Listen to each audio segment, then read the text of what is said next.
Assalamualaikum arek-arek bonek dan bonita dimanapun kalian berada. Selamat datang di channel favorit kalian, Bonek Wani, yang membahas topik menarik tentang Persebaya Surabaya. Sebelum video ini dilanjut, jangan lupa like, comment, and subscribe agar kalian tidak ketinggalan berita menarik seputar tim Bajul Ijo. Berikut berita populer dari Persebaya Surabaya hari ini. Berita pertama adalah press conference Paul Munster jelang laga kontra Barito Putra. Berita kedua adalah head to head Persebaya versus Barito Putra. Berita ketiga adalah dua sosok pemain kunci absen dalam pertandingan kontra Barito Putra. Press conference Paul Munster. Laga ketat akan tersaji di Stadion Kapten Iwayan Dipta, Gianyar, Bali, Sabtu 25 Januari 2025. Persebaya bakal dijamu Barito Putra. Kemenangan jadi harga mati jika Persebaya ingin terus bersaing di papan atas. Meski Barito berada di posisi ke-15 klasemen sementara Liga 1 musim 2024/2025, namun diprediksi Persebaya bakal melakoni pertandingan yang tak mudah. Persebaya harus menang jika ingin tetap bersaing dengan Persib yang menang 3-1 dari tuan rumah Arema FC pada Kamis 24 Januari 2025. Jika Persebaya seri atau bahkan kalah, margin poin Persebaya bakal semakin jauh. Sebagai tuan rumah, Barito jelas memforsir kemenangan demi lolos dari bayang-bayang degradasi. Sedangkan bagi Bajul Ijo julukan lain Persebaya, kemenangan jadi pelepas dahaga setelah dalam 3 laga terakhir tidak pernah menang. Namun, tentu saja sepak bola bukan hanya hitung-hitungan di atas kertas. Jika ingin menang, Green Force harus mengarahkan semua kekuatannya dan tidak kehilangan fokus utamanya di lini depan. Sebagai catatan, lini belakang Persebaya kebobolan 7 gol dalam 3 pertandingan. Tentunya ini jadi pekerjaan rumah bagi pelatih Persebaya Paul Munster. Pelatih Persebaya Paul Munster menyebut timnya sudah melakukan evaluasi maksimal menatap laga pekan ke-20 Liga 1 2024/2025 ini. Ia menyebut timnya sudah banyak belajar dari 3 kekalahan beruntun yang baru dialami.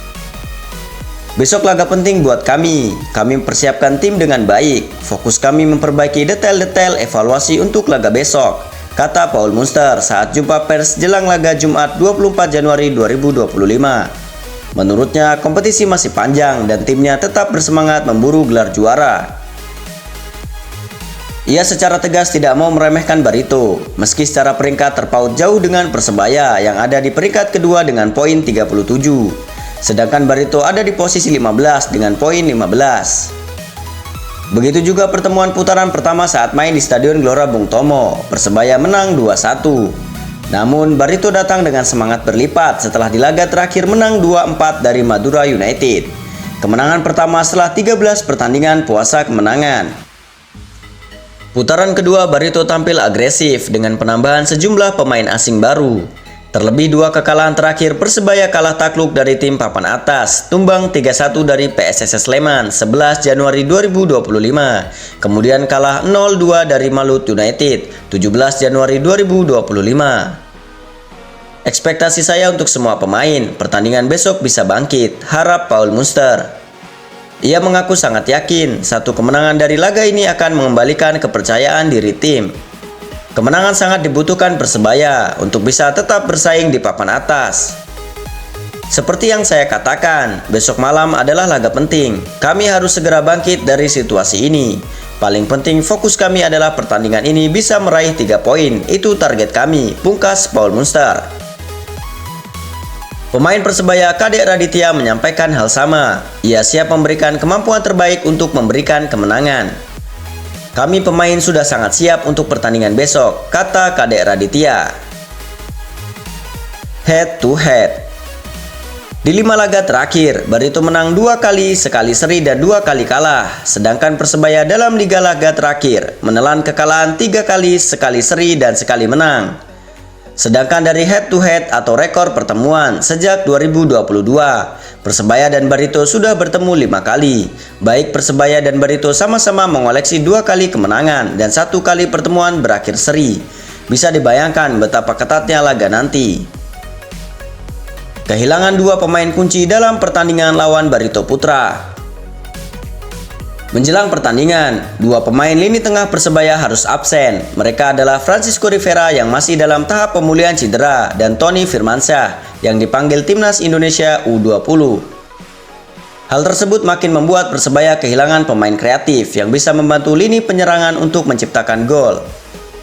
Peran itu sebenarnya dimiliki oleh Francisco Rivera yang berdasarkan statistik dari Edge Liga 1 Match mampu menciptakan 36 kreasi peluang.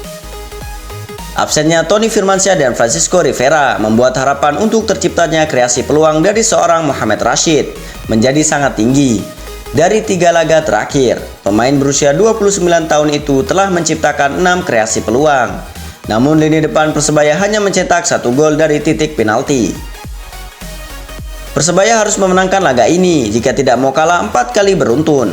Apalagi poin mereka sudah mampu disamakan oleh Persija Jakarta di posisi ketiga, yang membuat persaingan semakin sengit dalam perebutan gelar juara Liga 1. Be brave, be strong, be solid to be a champion. Terima kasih atas seluruh jajaran tim yang terlibat, para pemain, para pelatih, dan dukungan supporter Bonek Bonita. Mari kita dukung sekuat Green Force untuk bisa menjadi juara BRI Liga 1 musim 2024-2025. Dan jangan lupa untuk selalu dukung channel kami untuk bisa selalu berkembang dengan cara klik like, comment, and subscribe agar tidak ketinggalan berita terbaru seputar Persebaya Surabaya. Salam Bonek Mania, Bonek Wani.